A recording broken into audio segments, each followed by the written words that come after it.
أعوذ بالله من الشيطان الرجيم. بسم الله الرحمن الرحيم. الحمد لله رب العالمين. الرحمن الرحيم. مالك يوم الدين. إياك نعبد وإياك نستعين.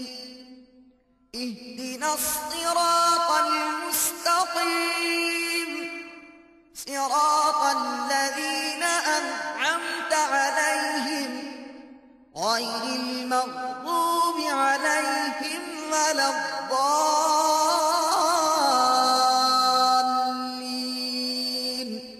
اللہ کرم ایسا کرے تجھ پہ جہاں میں اے دعوت اسلامی تیری.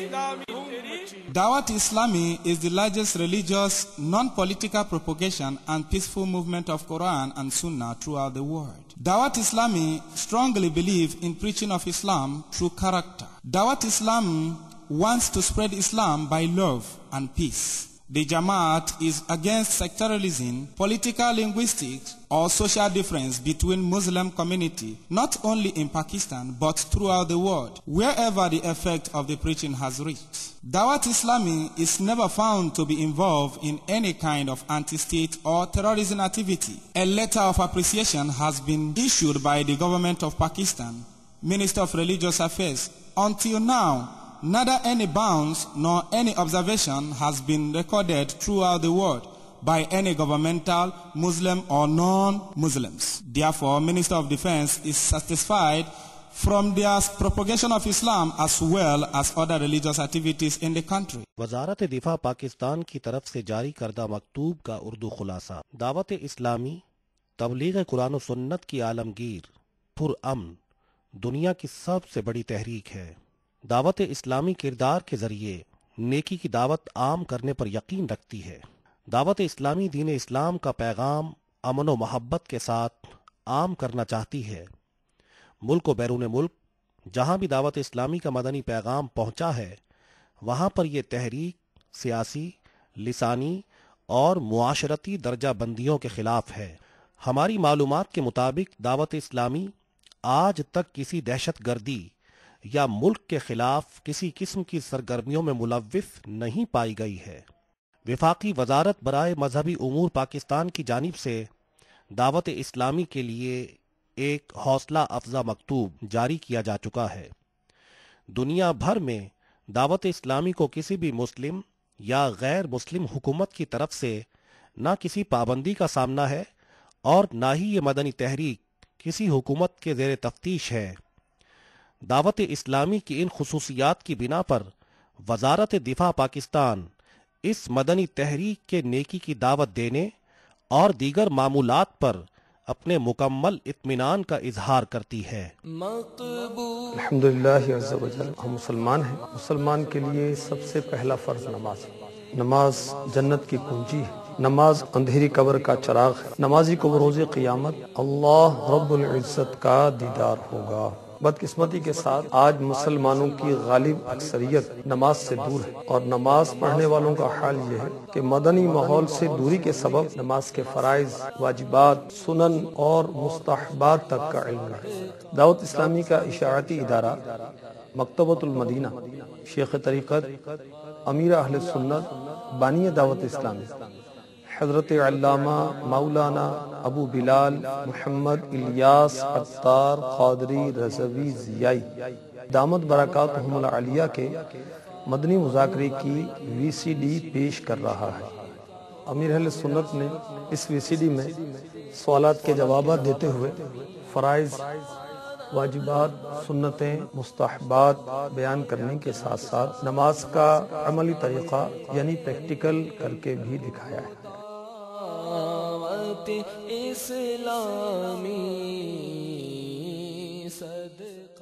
اس وی سی ڈی کو اول تا آخر دیکھ لیجئے.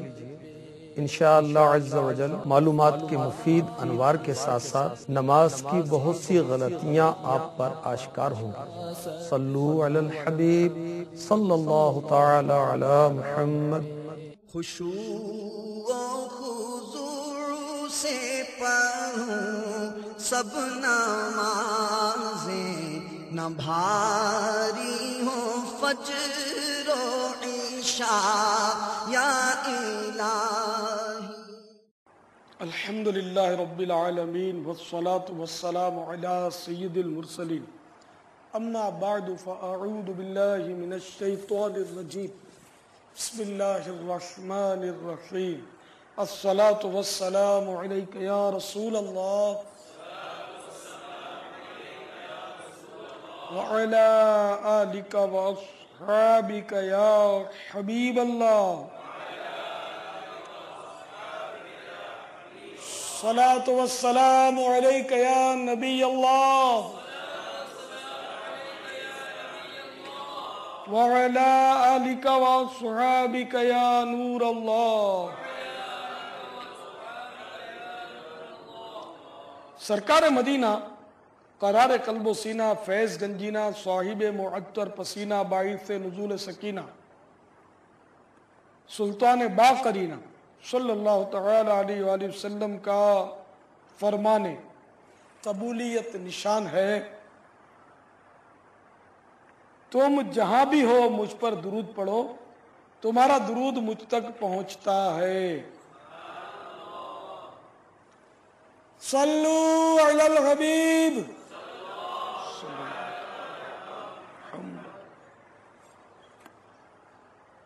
میٹھے میٹھے اور پیارے پیارے سائیں بھائیوں اور اسلامی بہنوں، قرآن و حدیث میں نماز پڑھنے کے بے شمار فضائل اور نہ پڑھنے کی سخت سزائیں وارد ہیں۔ چنانچہ پارہ 28 سورۃ المنافقون کی آیت نمبر 9 میں ارشاد ربانی ہے، یا ایہا الذین آمنوا لا تلہکم اموالکم ولا اولادکم عن ذکر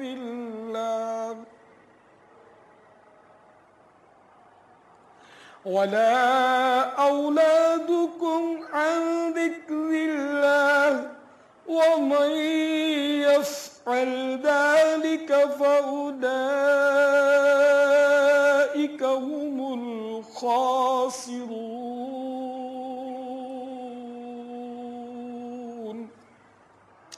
ترجمہ کنز الایمان، اے ایمان والو، تمہارے مال نہ تمہاری اولاد، کوئی چیز تمہیں اللہ عز و جل کے ذکر سے غافل نہ کرے، اور جو ایسا کرے تو وہی لوگ نقصان میں ہیں۔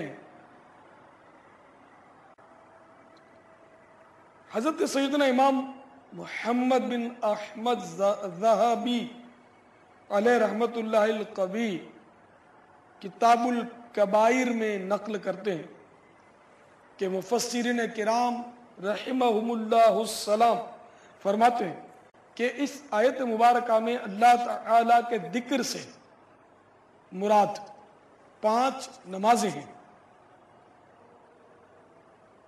بس جو شخص اپنے مال یعنی خرید و فروخت، معیشت و روزگار، ساز و سامان اور اولاد میں مصروف رہے اور وقت پر نماز نہ پڑھے، وہ نقصان اٹھانے والوں میں ہے۔ اللہ کے حبیب لبیب، ہم گناہوں کے مریضوں کے طبیب صلی اللہ تعالی علیہ وآلہ وسلم کا ارشاد حقیقت بنیاد ہے۔ قیامت کے دن بندے کے اعمال میں سب سے پہلے نماز کا سوال ہوگا، اگر وہ درست ہوئی تو اس نے کامیابی پائی، اور اگر اس میں کمی ہوئی تو وہ رسوا ہوا اور اس نے نقصان اٹھایا۔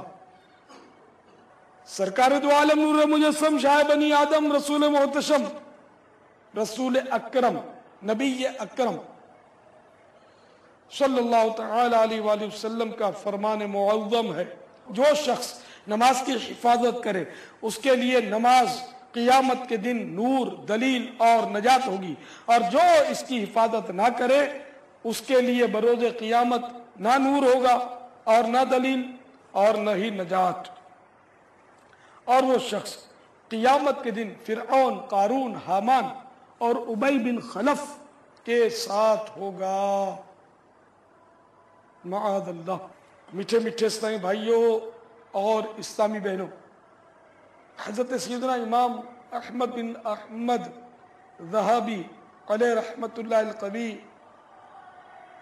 کتاب الکبائر میں بیان کرتے ہیں، بعض علماء کرام رحمہم اللہ السلام فرماتے ہیں کہ نماز کے تارک یعنی نماز ترک کرنے والے کو ان چار یعنی فرعون، قارون، حامان اور ابی بن خلف کے ساتھ اس لیے اٹھایا جائے گا کہ لوگ عموماً دولت، حکومت، وزارت اور تجارت کی وجہ سے نماز کو ترک کرتے ہیں۔ جو حکومت کی مشغولیت کے سبب نماز نہیں پڑھے گا اس کا حشر فرعون کے ساتھ ہوگا، جو دولت کے باعث نماز ترک کرے گا تو اس کا قارون کے ساتھ حشر ہوگا، اگر ترک نماز کا سبب وزارت ہوگی تو فرعون کے وزیر حامان کے ساتھ حشر ہوگا، اور اگر تجارت کی مصروفیت کی وجہ سے نماز چھوڑے گا تو اس کو مکہ مکرمہ کے بہت بڑے کافر تاجر ابی بن خلف کے ساتھ بروز قیامت اٹھایا جائے گا۔ علمان علمان علمان۔ جب حضرت سیدنا فاروق اعظم رضی اللہ تعالیٰ عنہ پر قاتلانہ حملہ ہوا تو عرض کی گئی، یا امیر المؤمنین نماز کا وقت ہے۔ فرمایا، جی ہاں سنیے، جو شخص نماز کو ضائع کرتا ہے اس کا اسلام میں کوئی حصہ نہیں۔ اور حضرت سیدنا عمر فاروق رضی اللہ تعالیٰ عنہ نے شدید زخمی ہونے کے باوجود نماز ادا فرمائی۔ حضرت سیدنا عبادہ بن صامت رضی اللہ تعالی عنہ سے روایت ہے کہ نبی رحمت، شفیع امت، شہنشاہ نبوت، تاجدار رسالت صلی اللہ تعالی علیہ وآلہ وسلم کا فرمان عالی شان ہے، جو شخص اچھی طرح وضو کرے پھر نماز کے لیے کھڑا ہو، اس کے رکوع و سجود اور قراءت کو مکمل کرے تو نماز کہتی ہے اللہ تعالیٰ تیری حفاظت کرے جس طرح تو نے میری حفاظت کی۔ پھر اس نماز کو آسمان کی طرف لے جایا جاتا ہے اور اس کے لیے چمک اور نور ہوتا ہے، بس اس کے لیے آسمان کے دروازے کھولے جاتے ہیں حتیٰ کہ اسے اللہ تعالیٰ کی بارگاہ میں پیش کیا جاتا ہے اور وہ نماز اس نمازی کی شفاعت کرتی ہے، اور اگر وہ اس کا رکوع و سجود اور قراءت مکمل نہ کرے تو نماز کہتی ہے اللہ تعالیٰ تجھے چھوڑ دے جس طرح تو نے مجھے ضائع کیا۔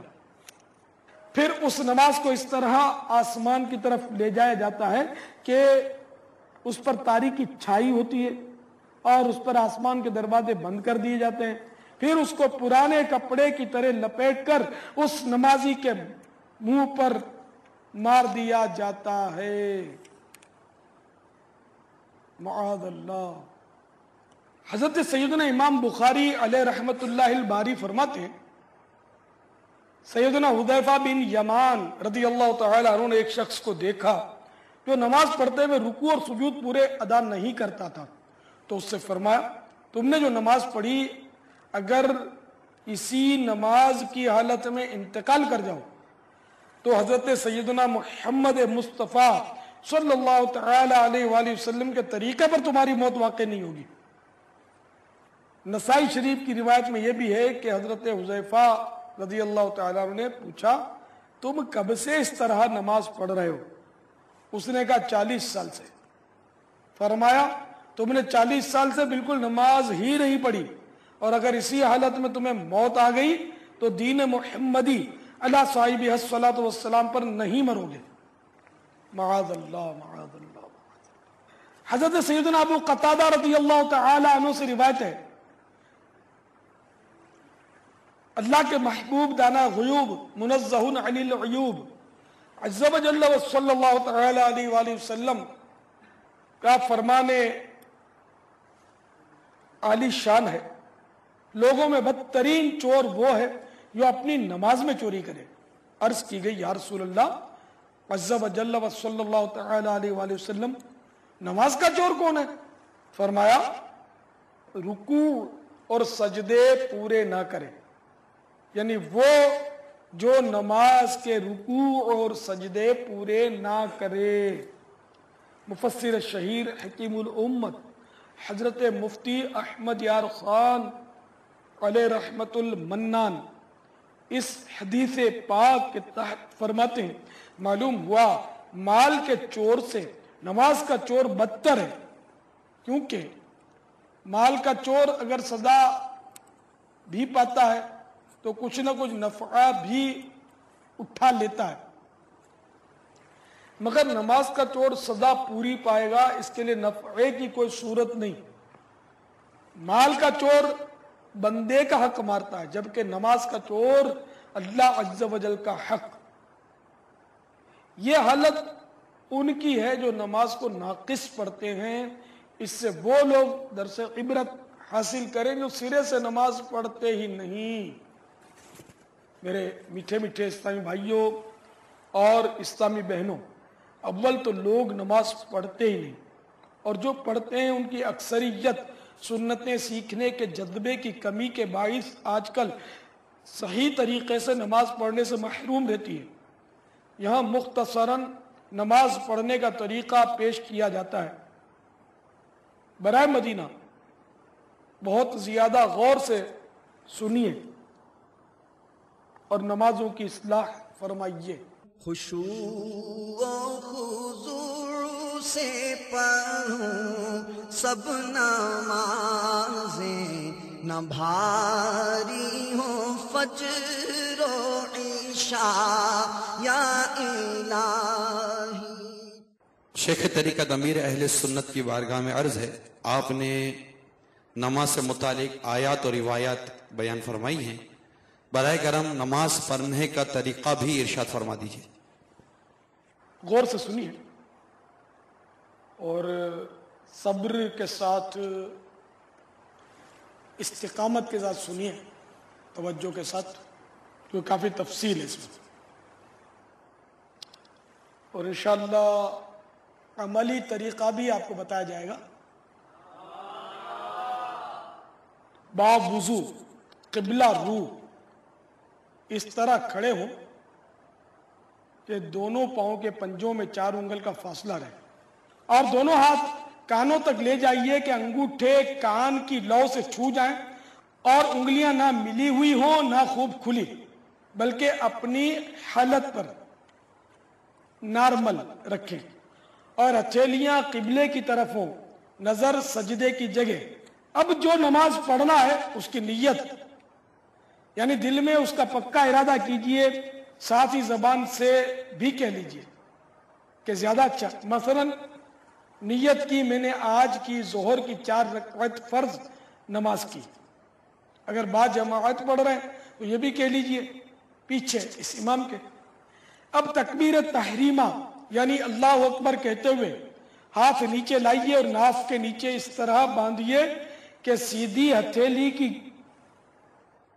گدی الٹی ہتھیلی کے سرے پر، اور بیچ کی 3 انگلیاں الٹی کلائی کی پیٹھ، اور انگوٹھا اور چھنگلیاں یعنی چھوٹی انگلی کلائی کے اغل بغل. اب اس طرح ثنا پڑھیے، سبحانک اللہم و بحمدک و تبارک اسمک و تعالی جدک و لا الہ غیرک. پھر اعوذ باللہ من الشیطان الرجیم، اس کے بعد بسم اللہ الرحمن الرحیم پڑھیے، اور اب سورۃ الفاتحہ پڑھ لیجئے. الحمدللہ رب العالمین الرحمن الرحیم مالک یوم الدین إياك نعبد وإياك نستعين اهدنا الصراط المستقيم صراط الذين أنعمت عليهم غير المغضوب عليهم ولا الضالين آمین. سورہ فاتحہ ختم کر کے آمین آہستہ کہنیے. پھر 3 آیات یا ایک بڑی آیت جو 3 چھوٹی آیتوں کے برابر ہو، یا کوئی سورت، مثلا قل هو اللہ شریف پڑھ لیجئے. بسم اللہ الرحمن الرحیم قل هو اللہ احد اللہ الصمد لم یلد ولم یولد ولم یکن له کفوا احد. اب اللہ اکبر کہتے ہوئے رکوع میں جائیے اور گھٹنوں کو اس طرح ہاتھ سے پکڑیے کہ ہتھیلیاں گھٹنوں پر اور انگلیاں اچھی طرح پھیلی ہوئی ہوں، پیٹھ بچھی ہوئی اور سر پیٹھ کی سیدھ میں ہو، اونچا نیچا نہ ہو، اور نظر قدموں پر. کم از کم 3 بار رکوع کی تسبیح پڑھیے، یعنی سبحان ربی العظیم، سبحان ربی العظیم، سبحان ربی العظیم. پھر تسمیع کہیے، یعنی سمیع اللہ لمن حمدہ کہتے ہوئے بالکل سیدھے کھڑے ہو جائیے. اس طرح کھڑے ہونے کو قوما کہتے ہیں. اگر آپ منفرد ہیں یعنی اکیلے نماز پڑھ رہے ہیں تو اس کے بعد کہیے اللہم ربنا ولک الحمد. پھر اللہ اکبر کہتے ہوئے اس طرح سجدے میں جائیے کہ پہلے گھٹنے زمین پر رکھیے، پھر ہاتھ، پھر دونوں ہاتھوں کے بیچ میں اس طرح سر رکھیے کہ پہلے ناک پھر پیشانی، اور یہ خاص خیال رکھیے کہ ناک کی نوک نہیں بلکہ ناک کی ہڈی لگے اور پیشانی زمین پر جم جائے. نظر ناک پر رہے. بازوؤں کو کروٹوں سے، پیٹ کو رانوں سے اور رانوں کو پنڈلیوں سے جدا رکھیے. ہاں اگر با جماعت نماز پڑھتے ہوئے صف میں ہو تو بازو کروٹوں سے لگا رکھیے، اور دونوں پاؤں کی 10 انگلیوں کا رخ اس طرح قبلے کی طرف رہے کہ 10 انگلیوں کے پیٹ یعنی انگلیوں کے تلووں کے ابھرے ہوئے حصے زمین پر لگے رہیں. ہتھیلیاں بچھی رہیں اور انگلیاں قبلہ رو رہیں، مگر کلائیاں زمین سے لگی ہوئی مت رکھیے. اور اب کم از کم 3 بار سجدے کی تسبیح، یعنی سبحان ربی الاعلی، سبحان ربی الاعلی، سبحان ربی الاعلی کہیے. پھر سر اس طرح اٹھائیے کہ پہلے پیشانی، پھر ناک، پھر ہاتھ اٹھیں، پھر سیدھا قدم کھڑا کر کے اس کی انگلیاں قبلہ رخ کر دیجئے اور الٹا قدم بچھا کر اس پر خوب سیدھے بیٹھ جائیے، اور ہتھیلیاں بچھا کر رانوں پر گھٹنوں کے پاس رکھیے کہ دونوں ہاتھوں کی انگلیاں قبلے کی جانب اور انگلیوں کے سرے گھٹنوں کے پاس ہوں. دونوں سجدوں کے درمیان بیٹھنے کو جلسہ کہتے ہیں. پھر کم از کم 1 بار سبحان اللہ کہنے کی مقدار ٹھہریے. اس وقفے میں اللہم اغفر لی یعنی اے اللہ عز و جل میری مغفرت فرما کہہ لینا سنت ہے. اردو کہنے کی ضرورت نہیں ہے، اللہم اغفر لی کہہ دیا یہ کافی ہے. پھر اللہ اکبر کہتے ہوئے پہلے سجدے ہی کی طرح دوسرا سجدہ کیجئے. اب اسی طرح پہلے سر اٹھائیے، پھر ہاتھوں کو گھٹنوں پر رکھ کر پنجوں کے بل کھڑے ہو جائیے. اٹھتے وقت بغیر مجبوری زمین پر ہاتھ سے ٹیک مت لگائیے. یہ آپ کی 1 رکعت پوری ہوئی. اب دوسری رکعت میں بسم اللہ الرحمن الرحیم پڑھ کر پہلے ہی کی طرح سورۃ الفاتحہ اور سورہ پڑھیے اور پہلے ہی کی طرح رکوع اور سجدے کیجیے. دوسرے سجدے سے سر اٹھانے کے بعد سیدھا قدم کھڑا کر کے الٹا قدم بچھا کر بیٹھ جائیے. 2 رکعت کے دوسرے سجدے کے بعد بیٹھنا قاعدہ کہلاتا ہے. اب قاعدے میں تشہد پڑھیے. تشہد یہ ہے التحیات للہ والصلوات والطیبات السلام علیک ایھا النبی ورحمۃ اللہ وبرکاتہ السلام علینا وعلی عباد اللہ الصالحین اشہد ان لا الہ الا اللہ واشہد ان محمدا عبدہ ورسولہ۔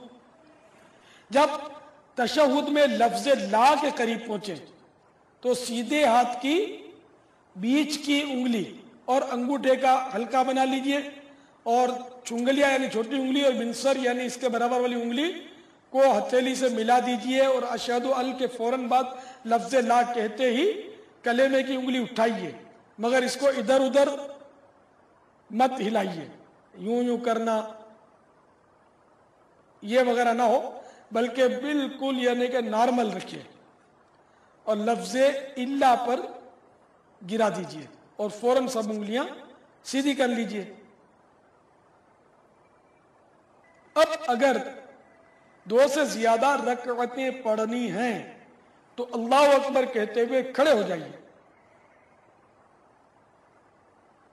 اگر فرض نماز پڑھ رہے ہیں تو تیسری اور چوتھی رکعت کے قیام میں بسم اللہ الرحمن الرحیم اور الحمد شریف پڑھیے، سورت ملانے کی ضرورت نہیں، باقی افعال اسی طرح بجا لائیے، اور اگر سنت و نفل ہو تو سورہ فاتحہ کے بعد سورت بھی ملائیے۔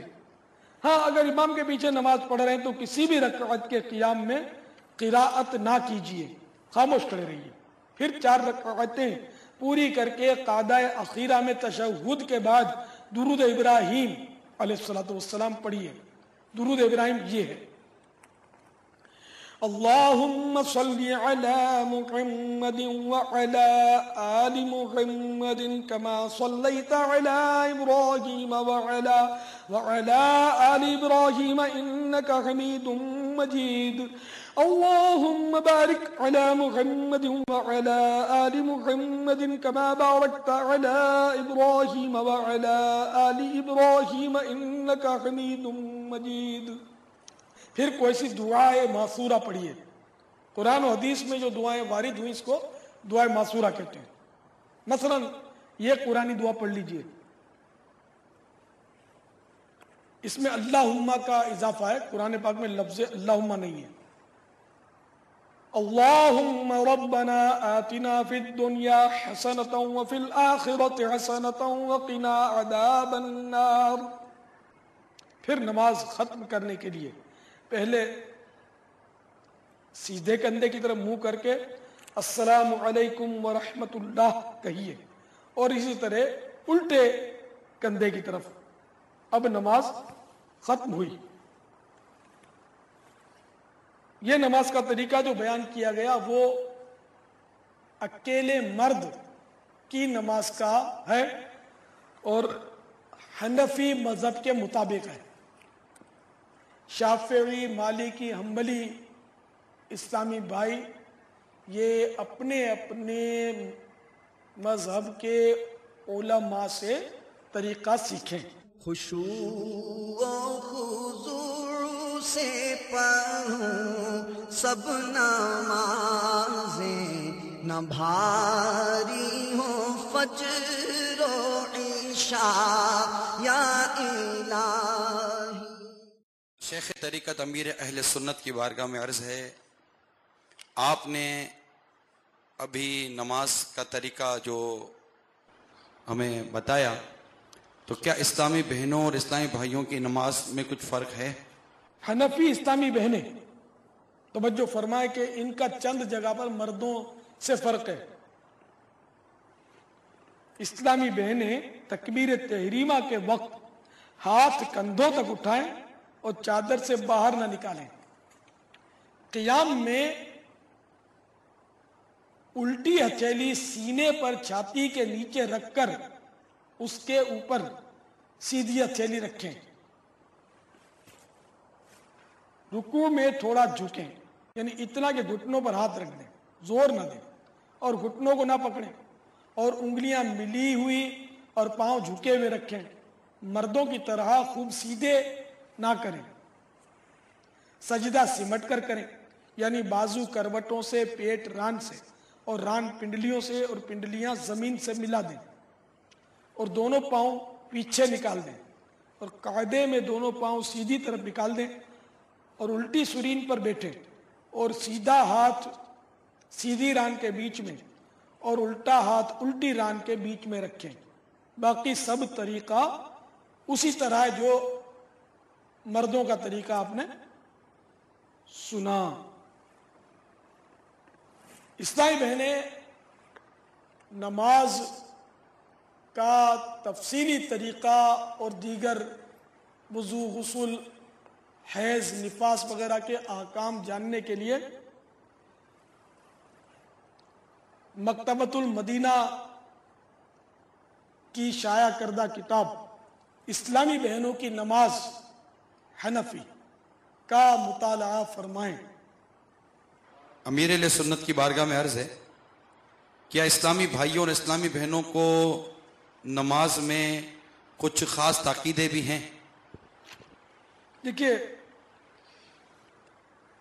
جو طریقہ ہے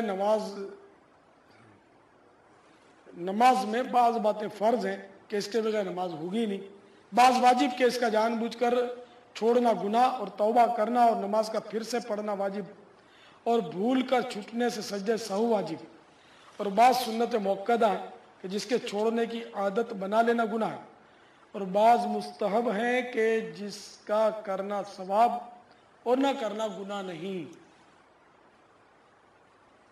واللہ تعالی اعلم ورسولہ اعلم عز وجل وصلی اللہ تعالی علیہ وآلہ وسلم. صلو علی الحبیب صلی اللہ تعالی علی محمد. امیر اہل سنت کی بارگاہ میں عرض ہے کہ آپ نے ارشاد فرمایا کہ مرد کے لیے ناف کے نیچے سے لے کر گھٹنوں سمیت بدن کا سارا حصہ چھپا ہوا ہونا ضروری ہے. کیا عورت کے لیے اس سے زائد ہے؟ عورت کے لیے ان 5 اعضاء، منہ کی ٹکلی، دونوں ہتھیلیاں اور دونوں پاؤں کے تلووں کے علاوہ سارا جسم چھپانا لازمی ہے.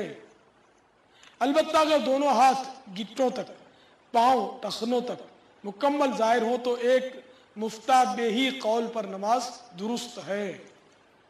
حضور، آپ نے یہ مفتابہی قول فرمایا، اس سے کیا مراد ہے؟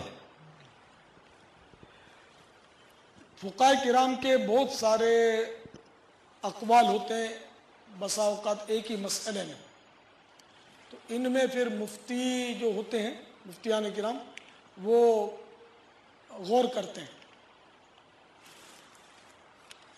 کہ ان میں کون سے قول کی یہاں حاجت ہے. تو یہ اپنے اصولوں کے مطابق کسی قول کو پھر کسی قول پر فتویٰ دیتے ہیں. جس قول پر فتویٰ دیا جاتا ہے نا اس کو مفتابہی قول کہتے ہیں. مفتابہی قول یعنی جس قول پر فتویٰ دیا جاتا ہے. واللہ تعالی اعلم ورسولہ اعلم عز وجل وصلی اللہ تعالی علیہ وآلہ وسلم. صلو علی الحبیب صلی اللہ تعالی علی محمد. یا سیدی، یہ ارشاد فرمائیے کہ باریک کپڑے میں نماز پڑھنا کیسا؟ اگر ایسا باریک کپڑا پہنا جس سے بدن کا وہ حصہ جس کا نماز میں چھپانا فرض ہے نظر آئے، یا جلد یعنی چمڑی کا رنگ ظاہر ہو، نماز نہ ہوگی. آج کل باریک کپڑوں کا رواج بڑھتا جا رہا ہے.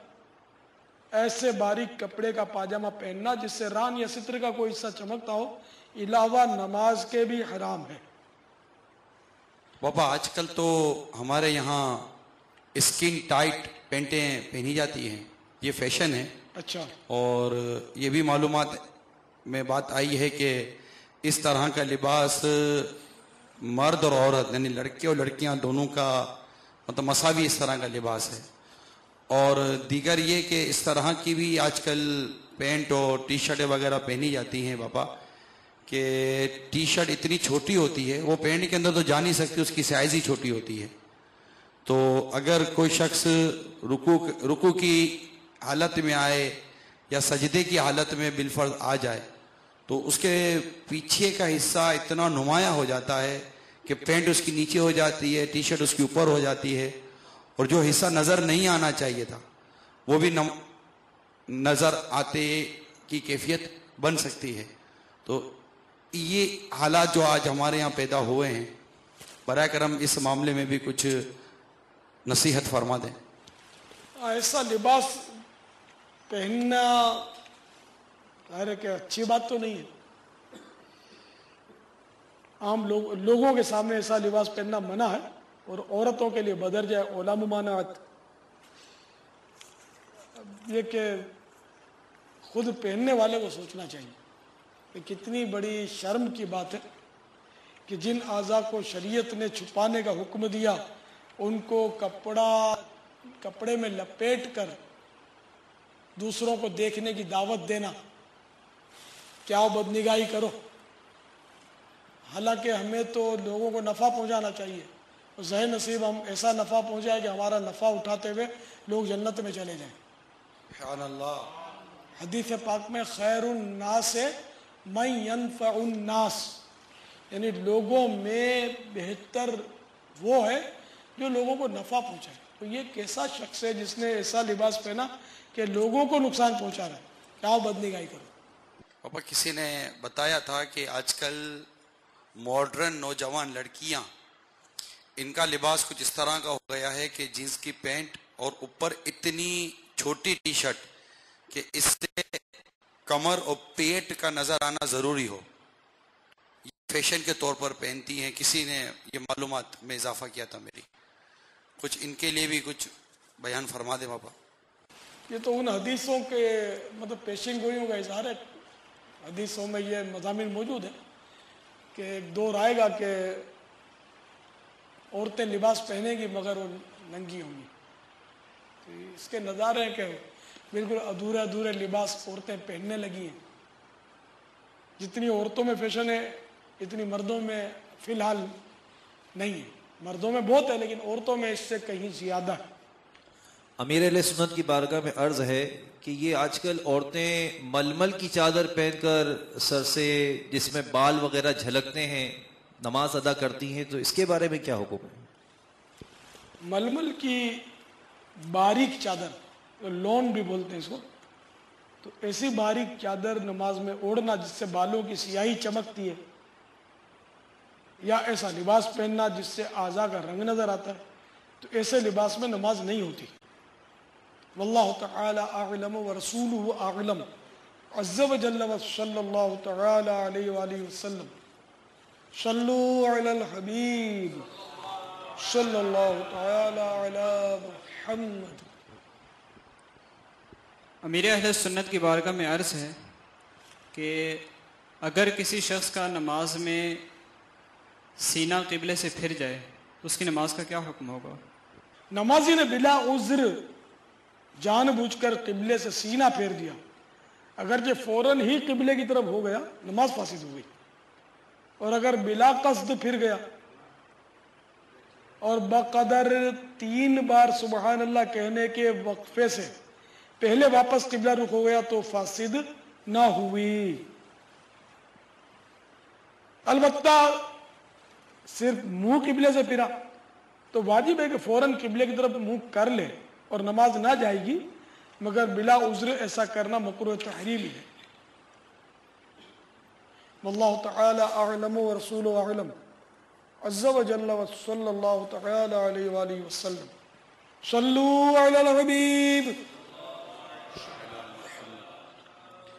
امیر اہل سنت یہ ارشاد فرمائیے کہ ایسی جگہ پہ ہوں جہاں پر قبلے کی سمت کا تعین ہی نہ ہو سکتا ہو، اس وقت کیا کرنا چاہیے؟ اگر ایسی جگہ پر ہیں جہاں قبلے کی شناخت کا کوئی ذریعہ نہیں، نہ کوئی ایسا مسلمان موجود جس سے پوچھ کر معلوم کیا جا سکے، تو تحری کیجئے، یعنی سوچئے، اور جدھر قبلہ ہونا دل پر جمے ادھر ہی رخ کر لیجئے. آپ کے حق میں وہی قبلہ ہے. تحری کر کے نماز پڑھی، بعد میں معلوم ہوا کہ قبلے کی طرف نماز نہیں پڑھی، نماز ہو گئی، لوٹانے کی حاجت نہیں. واللہ تعالی اعلم ورسولہ اعلم عز وجل وصلی اللہ تعالی علیہ وآلہ وسلم. صلو علی الحبیب امیر اہل سنت کی بارگاہ میں عرض ہے کہ اگر کسی ایسی جگہ ایک مدنی قافلہ ہو کہ وہاں قبلے کی شناخت کا کوئی ذریعہ نہیں ہے اور امیر قافلہ نے کسی سمت تحری کر کے نماز پڑھنا شروع کر دی، تو کیا دیگر شرکائے قافلہ امیر قافلہ کی سمت ہی کی طرف رخ کر کے نماز پڑھ سکتے ہیں؟ نہیں پڑھ سکتے۔ فقہاء کرام رحمہم اللہ السلام فرماتے ہیں ایک شخص تحری کر کے یعنی سوچ کر نماز پڑھ رہا ہو، دوسرا اس کی دیکھا دیکھی اسی سمت نماز پڑھے گا تو نہیں ہوگی۔ دوسرے کے لیے بھی تحری کرنے کا حکم ہے، بے شک یعنی کہ ایک کا ذہن جمع کے قبلہ اس طرف ہے، اب وہ اس طرف نماز پڑھ رہا ہے، اور دوسرے کا ذہن جمع کے نہیں اس کے بالکل الٹ ہے قبلہ، تحری اس نے کی تو اب یہ الٹ نماز پڑھے۔ دونوں کی اپنی اپنی سمتیں تحری کے مطابق دونوں کی نماز ہو جائے گی۔ واللہ تعالی اعلم ورسولہ اعلم عز وجل وصلی اللہ تعالی علیہ وآلہ وسلم۔ صلو علی الحبیب محمد۔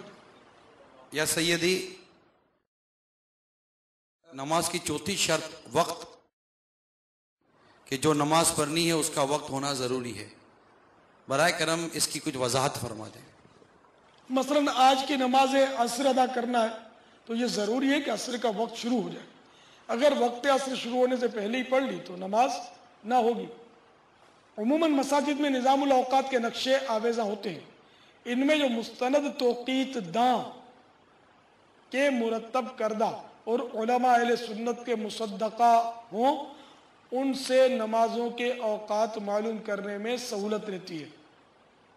اسلامی بہنوں کے لیے اول وقت میں نماز فجر ادا کرنا مستحب ہے، اور باقی نمازوں میں بہتر یہ ہے کہ مردوں کی جماعت کا انتظار کریں، جب جماعت ہو چکے پھر پڑھیں۔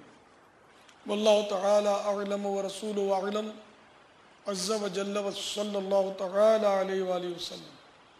صلو علی الحبیب علی محمد۔ بارگاہ امیر اہل سنت میں عرض ہے کہ اگر کوئی کسی سمت تحری کر کے نماز پڑھ رہا ہو، پھر اسی نماز کے دوران کسی اور سمت ذہن جمع، تو کیا وہ نماز اسی سمت جاری رکھے گا یا اپنی سمت تبدیل کر لے گا؟ فوراً سمت تبدیل کر لے۔ اس طرح اس کا بار بار ذہن اگر جمتا رہا تو چاروں طرف گھوم پھر کر بھی اگر نماز پڑھی تو بھی ہو جائے گی۔ یعنی اس طرح چہرہ گھماتا رہا، ایک رکعت میں اس طرف رہا سیدھے ہاتھ کی طرف، دوسری رکعت میں ذہن جمع کہ نہیں الٹے ہاتھ کی، پھر ذہن میں آئے گا رے یہ تو بالکل پیچھے سے کعبہ تو پھر بھلے یوں نمازوں میں یہ سمت بدلتا رہے، نماز ہو جائے گی۔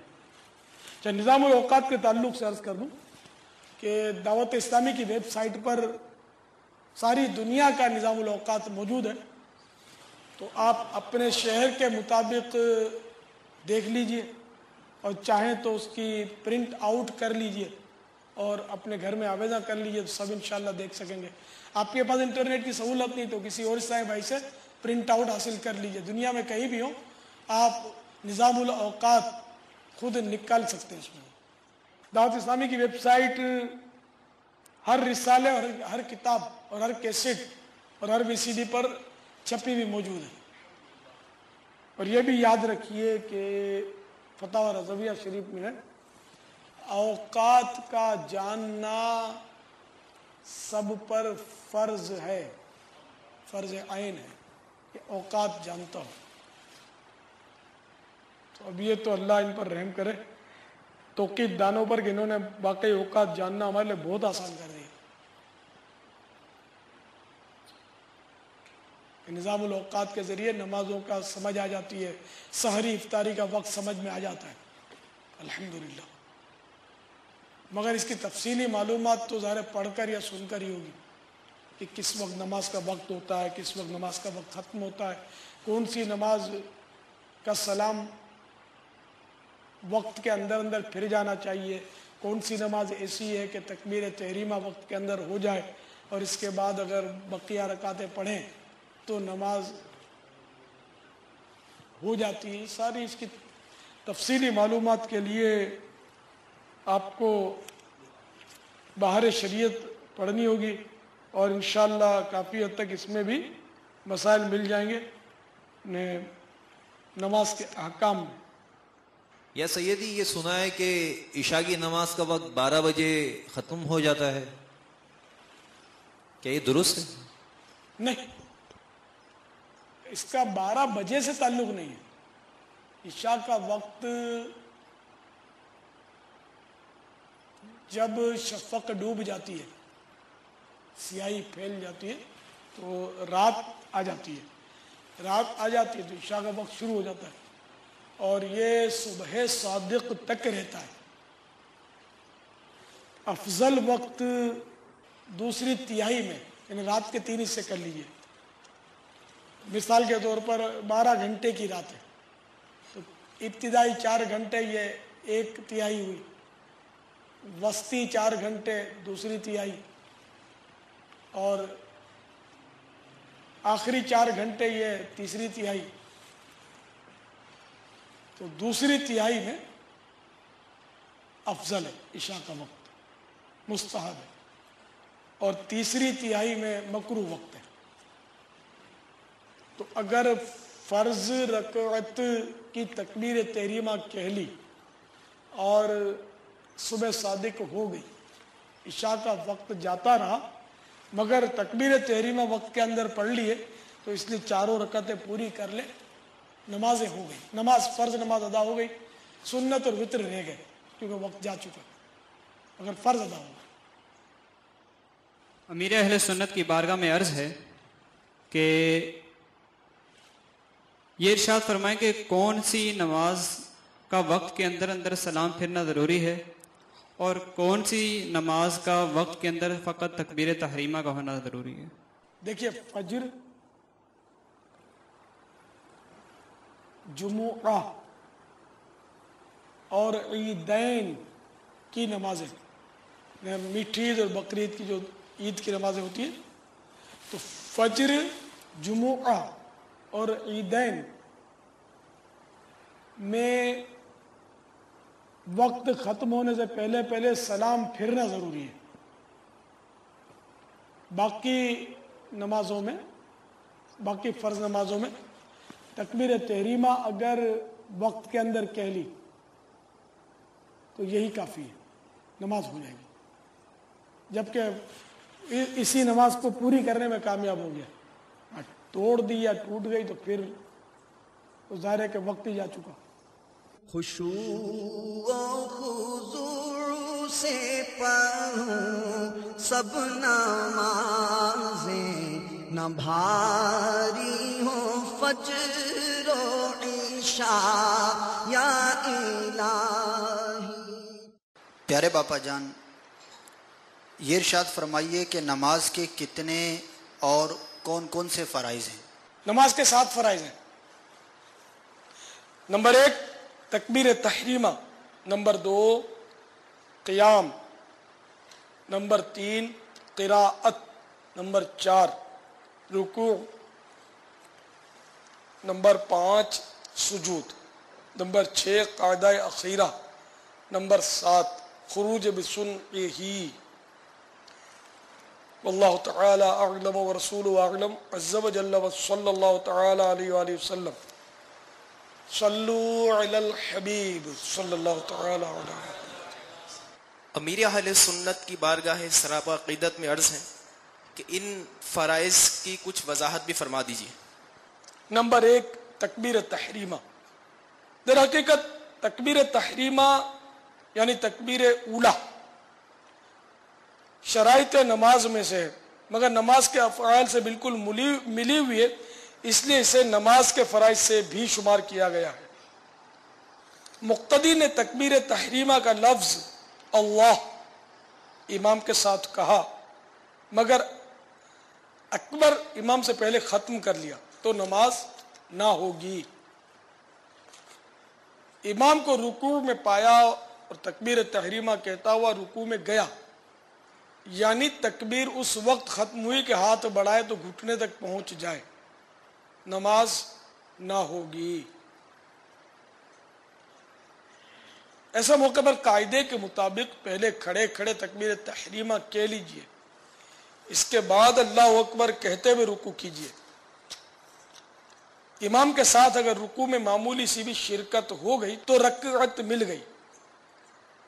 اگر آپ کے رکوع میں داخل ہونے سے قبل امام کھڑا ہو گیا تو رکعت نہ ملی۔ جو شخص تکبیر کے تلفظ پر قادر نہ ہو، مثلا گونگا ہو یا کسی اور وجہ سے زبان بند ہو گئی ہو، اس پر تلفظ لازم نہیں، دل میں ارادہ کافی ہے۔ امیر اہل سنت کی بارگاہ میں عرض ہے کہ بعض لوگ اللہ اکبر کے بجائے اللہ اکبر کہتے ہیں، کیا اس سے نماز میں کچھ فرق پڑتا ہے؟ لفظ اللہ کو اللہ یا اکبر کو اکبر یا اکبار کہا نماز نہ ہوگی، بلکہ اگر ان کے معنی فاسدہ سمجھ کر جان بوجھ کر کہے تو کافر ہے۔ اللہ کو اللہ اور اکبر کو اکبر یا اکبار کہنے سے اس کے معنی جو ہے بالکل تبدیل ہو جاتے ہیں۔ جیسے اللہ کو اللہ کہا تو اللہ کے معنی جو ہیں وہ یہ ہوتے ہیں کہ کیا اللہ ہے۔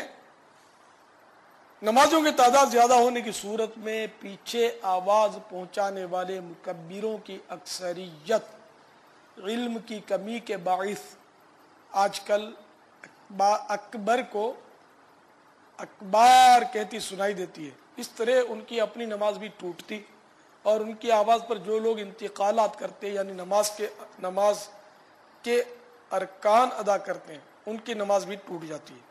لہذا بغیر سیکھے کبھی مکبر نہیں بننا چاہیے۔ پہلی رکعت کا رکوع مل گیا تو تکبیر اولیٰ کی فضیلت پا گیا۔ قیام، کمی کی جانب قیام کی حد یہ ہے کہ ہاتھ بڑھائے تو گھٹنوں تک نہ پہنچے، اور پورا قیام یہ ہے کہ سیدھا کھڑا ہو۔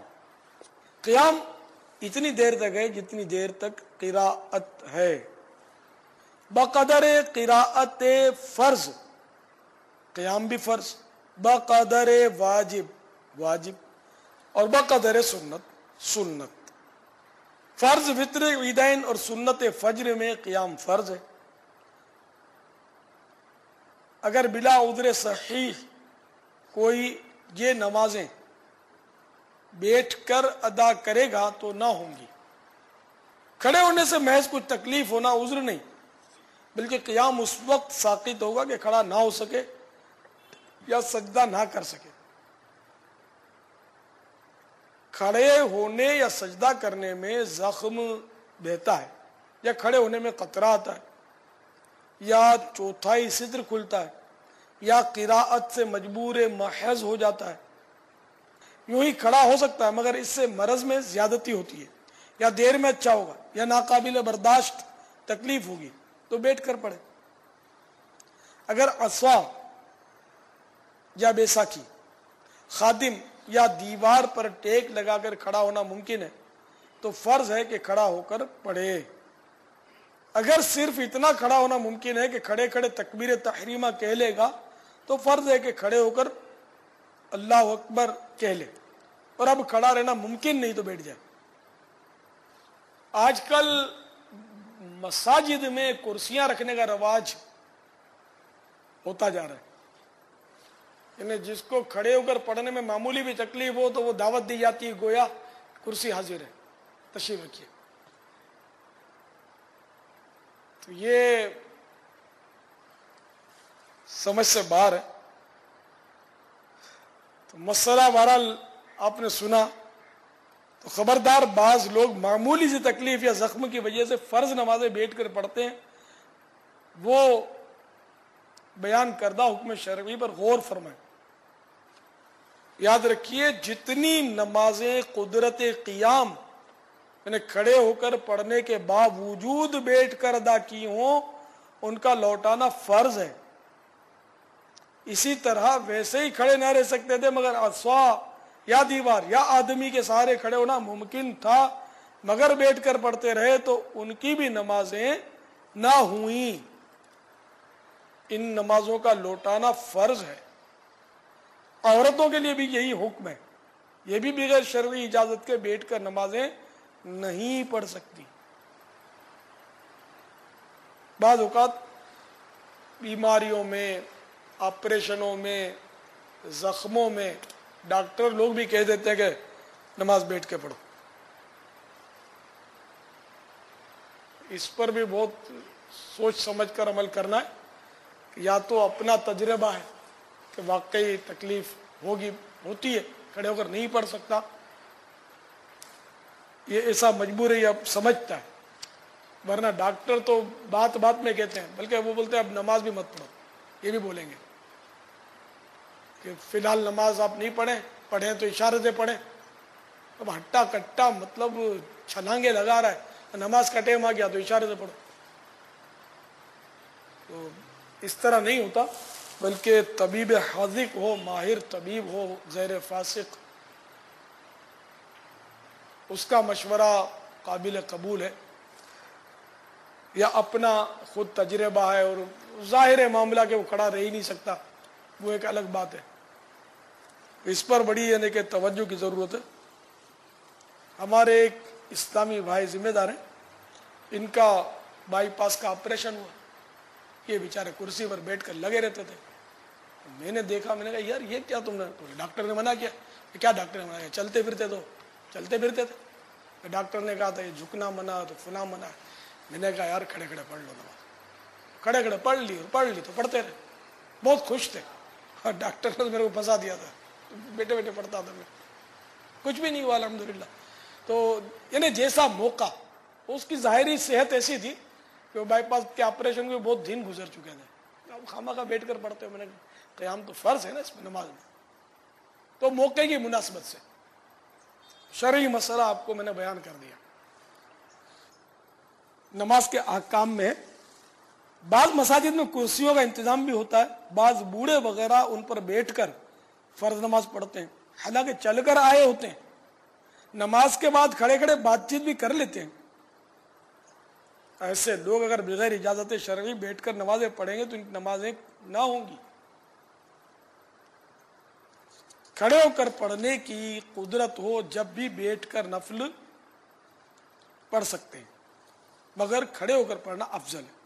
کہ حضرت سیدنا عبداللہ بن عمرو رضی اللہ تعالی عنہ سے مروی ہے، رحمت عالم نور مجسم شاہ بنی آدم رسول محتشم صلی اللہ تعالی علیہ وآلہ وسلم نے ارشاد فرمایا، بیٹھ کر پڑھنے والے کی نماز کھڑے ہو کر پڑھنے والے کی نصف یعنی آدھا ثواب ہے. البتہ عذر کی وجہ سے بیٹھ کر پڑھے تو ثواب میں کمی نہ ہوگی. یہ جو آج کل عام رواج پڑ گیا کہ نفل بیٹھ کر پڑھا کرتے ہیں، بظاہر یہ معلوم ہوتا ہے کہ شاید بیٹھ کر پڑھنے کو افضل سمجھتے ہیں یا ضروری تصور کرتے ہیں. ایسا ہے تو ان کا خیال غلط ہے. وتر کے بعد جو 2 رکعت نفل پڑھتے ہیں ان کا بھی یہی حکم ہے کہ کھڑے ہو کر پڑھنا افضل ہے. کیا ہر ایک کے لیے قاری صاحبان کی طرح خوبصورت اور طویل انداز پر پڑھنا ضروری ہے؟ نہیں، اس میں کوئی زینت القراء ہر ایک کو بننے کی وہ شرط نہیں ہے. قراءت اس کا نام ہے کہ تمام حروف مخارج سے ادا کیے جائیں، کہ ہر حرف غیر سے صحیح طور پر ممتاز اور نمایاں ہو جائے. جب آہستہ پڑھیں تو اس میں بھی یہ ضروری ہے کہ خود سن لیں. اگر حروف تو صحیح ادا کیے مگر اتنے آہستہ کہ خود نہ سنا اور کوئی رکاوٹ مثلا شور و غل یا ثقل سماعت یعنی اونچا سننے کا مرض بھی نہیں تو نماز نہ ہوئی. تو کیا ہر طرح کی نماز میں بلند آواز سے قرات کرنا ضروری ہے؟ نہیں، اس میں آگے عرض کر رہا ہوں میں، کیونکہ وہ 2 طرح کی قرات ہے نا، ایک سری ہوتی ہے ایک جہری ہوتی ہے. سری نمازوں میں قراءت کی آواز دوسروں تک نہیں پہنچنی چاہیے. اگرچہ خود سننا ضروری ہے، جبکہ کوئی وہی سماعت پر بوجھ نہ ہو، ثقل سماعت نہ ہو، یعنی سماعت میں کوئی ایسی، جیسے بہرا ہوتا ہے آدمی یا کم بہرا ہوتا ہے یا شور ہوتا ہے، تو مخارج سے اس طرح حروف ادا ہوں کہ اگر یہ شور وغیرہ نہ ہوتے تو سن لیتا. تو اس سری میں یہ ضروری ہے. بلکہ جو بھی تسبیحات وغیرہ پڑھتے ہیں نا، ان میں بھی یہ ہے کہ خود سنیں. یہ پڑھنا اسی کو کہیں گے خود سنیں، اتنے تلفظ ادا ہوئے، اتنے مخارج سے حروف ادا ہوئے. یا سیدی، ابھی آپ نے سری نمازوں کا تذکرہ کیا، تو یہ بھی ارشاد فرما دیجئے کہ یہ سری نمازیں کون سی ہیں؟ سری نمازیں ظہر، عصر، دو نمازیں سری کہلاتی ہیں کہ ان میں قراءت جہری یعنی بلند آواز سے نہیں ہوتی ہے. نماز کے علاوہ بھی جہاں کچھ کہنا یا پڑھنا مقرر کیا، اس سے بھی یہی مراد ہے کم از کم اتنی آواز ہو کہ خود سن سکے. مثلا طلاق دینے، آزاد کرنے، یا آزاد کرنے غلام یا کنیز کو آزاد کیا. اب تو خیر یہ دور نہیں ہے غلام اور کنیز کا، لیکن فقہ میں یہ مسائل ہیں. یا جانور ذبح کرنے کے لیے اللہ کا نام لینے میں اتنی آواز ضروری ہے کہ خود سن سکے. درود شریف وغیرہ اورات پڑھتے ہوئے بھی کم از کم اتنی آواز ہونی چاہیے خود سن سکے، جبھی پڑھنا کہلائے گا. مطلقاً ایک آیت پڑھنا فرض کی 2 رکعتوں میں اور وتر، سنن اور نوافل کی ہر رکعت میں امام و منفرد یعنی تنہا نماز پڑھنے والے پر فرض ہے. مقتدی کو نماز میں قراءت جائز نہیں، نہ سورۃ الفاتحہ، نہ آیت، نہ سری یعنی آہستہ قراءت والی نماز میں، نہ جہری یعنی بلند آواز سے قراءت والی نماز میں. امام کی قراءت مقتدی کے لیے بھی کافی ہے. فرض کی کسی رکعت میں قراءت نہ کی یا فقط ایک میں کی، نماز فاسد ہو گئی. فرضوں میں ٹھہر ٹھہر کر قراءت کریں اور تراویح میں متوسط انداز پر، اور رات کے نوافل میں جلد پڑھنے کی اجازت ہے، مگر ایسا پڑھے کہ سمجھ میں آ سکے. یعنی کم سے کم مد کا جو درجہ قاریوں نے رکھا ہے اس کو ادا کرے، ورنہ حرام ہے. اس لیے کہ ترتیل سے یعنی ٹھہر ٹھہر کر قرآن پڑھنے کا حکم ہے. یا سیدی، اب آپ نے ارشاد فرمایا کہ ٹھہر ٹھہر کر قرآن پڑھنے کا حکم ہے، تو اگر تراویح کے اندر ٹھہر ٹھہر کر قرآن پڑھیں گے تو اس سے نمازی تھک جائیں گے. تو کیا آج کل حفاظ تیز تیز قراءت جو کرتے ہیں تو یہ زیادہ مناسب نہیں؟ پارہ 29 سورہ مزمل میں ارشاد ہوتا ہے وَرَتِّلِ الْقُرْآنَ تَرْتِيلًا، ترجمہ کنز الایمان، اور قرآن خوب ٹھہر ٹھہر کر پڑھو. اس آیت مقدسہ کے تحت حضرت صدر الافاضل مولانا سید نعیم الدین مراد آبادی علیہ رحمۃ اللہ الہادی فرماتے ہیں رعایت وقوف اور ادائے مخارج کے ساتھ اور حروف کو مخارج کے ساتھ تابع امکان صحیح ادا کرنا نماز میں فرض ہے. تو آپ نے ملاحظہ فرمایا کہ ٹھہر ٹھہر کر پڑھنا چاہیے، درست مخارج بھی ہوں، اور جو قاعدے مقرر کیے ہیں قراء حضرات نے ان کا بھی لحاظ کرنا ہوگا. اب جیسے قراء سے مراد یہ نہیں کہ وہ اسپیکر پر 2 کانوں پر ہاتھ رکھ کر وہ اچھی آواز سے پڑھتے ہیں، وہ مراد نہیں ہے یا قاری صاحبان، بلکہ بڑے بڑے جو اس میں قراءت کے جو فن کے ماہر علماء ہوئے، آپ نے سنا ہوگا 7 قراءت 10 قراءت، ٹھیک ہے نا، تو ان کے جو بڑے بڑے بزرگ ہوئے یہ ان حضرات نے جو مقرر کیے ہیں. اب جیسے کہ مد دو طرح کے، مد منفصل ہے، مد متصل ہے. تو یہ کتنا دراز کرنا ہے یہ بھی جاننا ہوگا اور اس کو اس حساب سے پڑھنا ہوگا. مد متصل 1 الف کے برابر کھینچا جائے گا، مد منفصل 3 الف کے برابر کھینچا جائے گا. اور یہ کب کب مد متصل آتا ہے، کب کب منفصل آتا ہے، اس کی بھی معلومات رکھنی چاہیے.